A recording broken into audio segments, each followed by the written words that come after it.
Ya, assalamualaikum warahmatullahi wabarakatuh. Perkenalkan, nama saya Bimba Hediansyah. Saya dari kelas 4 D4 Elektronika B dengan NRP 058. Di sini saya akan mempresentasikan penerapan kesehatan dan keselamatan kerja pada kilang minyak. Untuk latar belakang di sini, Indonesia memiliki potensi sumber daya alam yang sangat besar di mana dapat diolah dan dimanfaatkan untuk kebutuhan dan keuntungan masyarakat dan negara.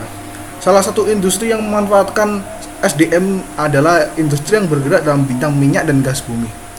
Tetapi industri ini memiliki resiko yang sangat tinggi pada sektor hulu, yaitu pada kegiatan pengolahan dan pengoboran. Selain itu, pada sektor hilir, yaitu kegiatan pengolahan dan distribusi, juga memiliki resiko yang hampir sama dengan sektor hulu. Resiko ini meliputi aspek finansial, kecelakaan, kebakaran, ledakan maupun penyakit akibat kerja dan dampak lingkungan. Melihat keadaan tersebut, diperlukan suatu manajemen yang berorientasi pada keselamatan kesehatan kerja pada industri perminyakan, terutama pada bahasan ini yaitu pada kilang minyak. Di sini terdapat beberapa regulasi peraturan K3 yang diterapkan pada kilang minyak, yaitu untuk UU nomor 1 tahun 1970 tentang keselamatan kerja. Lalu yang kedua yaitu keputusan Menteri ESDM nomor 1827 K30 MEM 2018 yang mencakup kegiatan dan industri pertambangan dan juga migas di Indonesia. Lalu untuk nomor 44 tahun 1960 yang berisi tentang dasar hukum untuk mengatur, membina dan mengawasi masalah keselamatan dan kesehatan kerja pada sektor migas. Lalu yang terakhir yaitu Undang-Undang nomor 22 tahun 2001 tentang minyak dan gas bumi yang berisi tentang peraturan-peraturan untuk mengolah minyak dan gas bumi itu sendiri.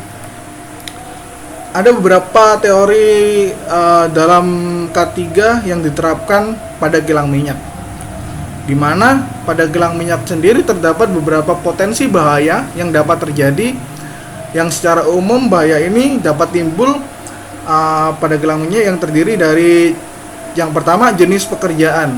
Di sini berhubungan dengan bahaya mekanik dan juga bahaya dari bahan-bahan kimia yang digunakan untuk mengolah minyak. Yang kedua yaitu crude oil, di mana berhubungan dengan bahaya uap, gas, cair yang mudah meledak, keracunan sulfur dan sebagainya.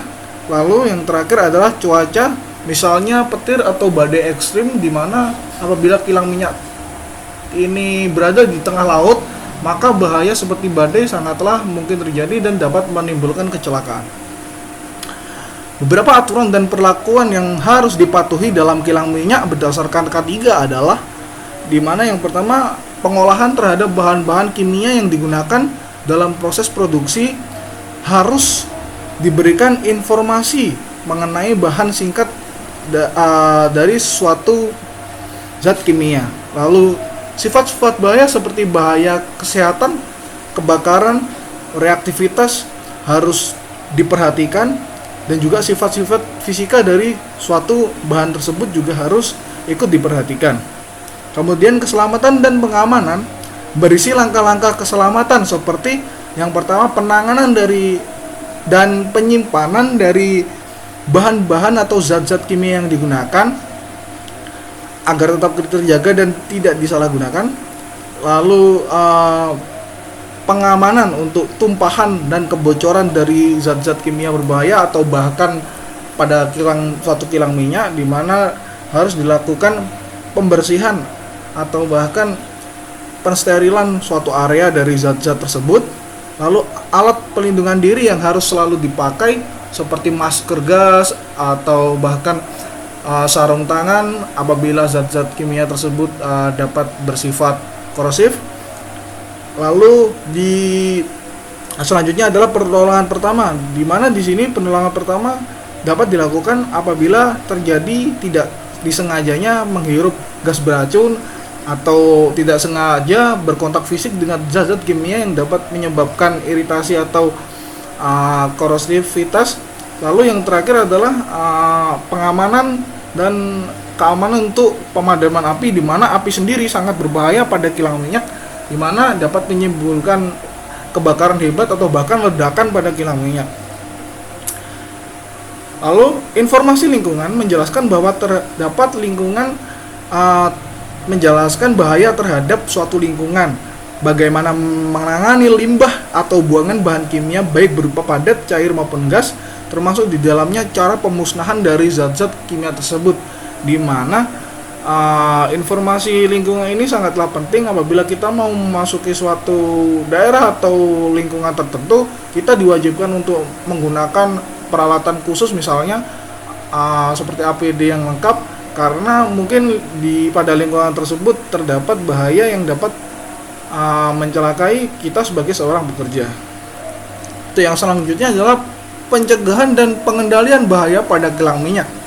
Di sini untuk mengurangi faktor risiko kebakaran dari sumber, misalnya hubungan listrik, harus dicegah dengan melengkapi peralatan, harus dicegah, dan pada area-area tertentu harus diberikan peralatan seperti pemadam kebakaran yang memadai.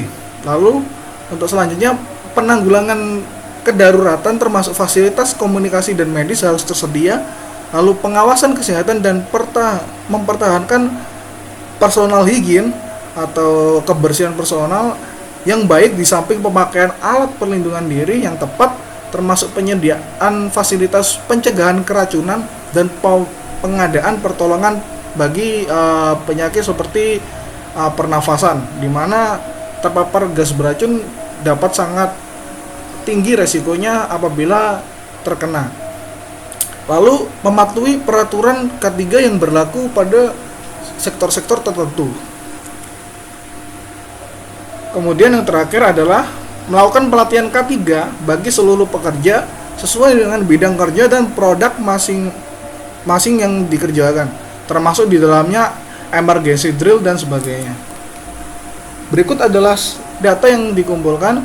Yang pertama adalah data dari potensi dan kebutuhan masyarakat Indonesia sendiri terhadap konsumsi minyak bumi atau hasil dari minyak bumi itu sendiri. Di sini kapasitas dari minyak bumi Indonesia sangatlah tinggi, di mana potensi ini kurang dapat dimanfaatkan, tapi kebutuhan dari bahan bakar sendiri sangatlah tinggi hingga kita harus mendatangkan produk dari minyak bumi dari luar negeri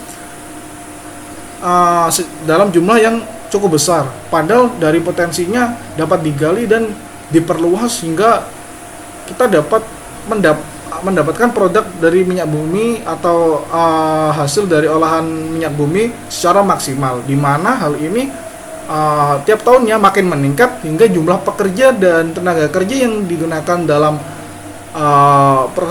proses penambangan atau proses pada kilang minyak akan semakin bertambah, di mana bertambahnya tenaga kerja di sini berhubungan dengan data pada resiko dan kecelakaan pada data resiko kecelakaan kerja pada kilang minyak.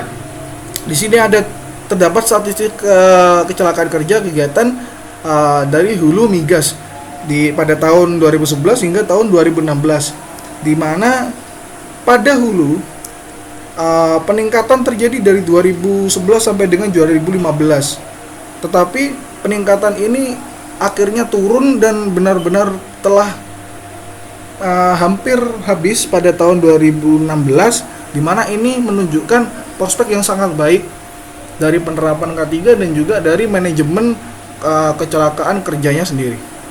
Sementara statistik kecelakaan kerja pada kegiatan hilir di migas pada tahun 2011 sampai dengan 2016, di sini terjadi peningkatan yang lumayan signifikan dari yang awalnya kecil menjadi lebih besar, tetapi peningkatan ini masih terus stabil. Jadi masih terdapat beberapa kecelakaan pada tiap tahunnya, baik kecelakaan yang ringan hingga kecelakaan yang berat atau kecelakaan fatal yang bisa menyebabkan kematian. Di sini pembahasannya potensi dan kebutuhan minyak bumi di Indonesia sendiri, seperti yang saya katakan, sangatlah tinggi hingga dapat menjadi pelopor terjadinya bisnis atau industri untuk menggali minyak-minyak bumi ini dan membangun kilang-kilang minyak hingga minyak bumi dapat dimanfaatkan dengan lebih baik dan produksi dari minyak di Indonesia sendiri bisa meningkat dan dapat membuat ketersediaan bagi rakyat Indonesia itu sendiri. Dari data ini dapat kita simpulkan bahwa apabila kita ingin mendapatkan hasil yang lebih banyak, maka jumlah dari pekerja yang dibutuhkan atau jumlah dari tenaga kerja akan semakin banyak berbanding lurus dengan hasil yang diinginkan. Apabila ingin hasil dari minyak bumi lebih banyak, maka pekerjanya juga mungkin harus ditambah lebih banyak agar mempercepat produktivitas dari hasil olahan dari minyak bumi itu sendiri. Tetapi data dari kecelakaan kerja pastinya juga akan meningkat apabila pekerjanya meningkat, di mana data dari tahun 2011 sampai 2016 saja masih terdapat lumayan banyak kecelakaan kerja, mulai dari yang ringan maupun yang fatal, di mana mungkin untuk mengurangi ini dapat kita terapkan K3 dalam kilang minyak, di mana para pekerja harus diberikan penyuluhan terlebih dahulu dan pemahaman bahaya dari hal-hal yang hal-hal atau kecerobohan-kecerobohan yang dapat mengakibatkan kecelakaan kerja di kilang minyak, hingga K3 dan SOP yang berlaku pada suatu industri harus benar-benar ditanamkan pada diri seorang pekerja. Seiring itu, alat perlindungan diri juga harus benar-benar baik dan bagus, hingga para pekerja dapat mengurangi atau meminimalisir kecelakaan kerja juga.